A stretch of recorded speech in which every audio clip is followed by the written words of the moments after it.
السلام عليكم ورحمة الله وبركاته، أهلا بكم أصدقائي في قناة تالا سبورت.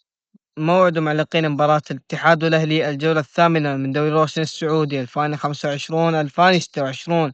قبل أن نبدأ لا تنسى اللايك والاشتراك في القناة.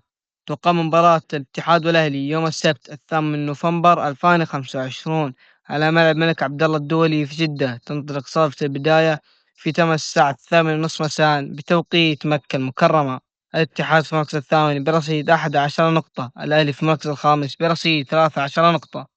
القنوات الناقلة لمباراة الاتحاد والأهلي قنوات 8 فضائية، ومعلق المباراة فارس عوض.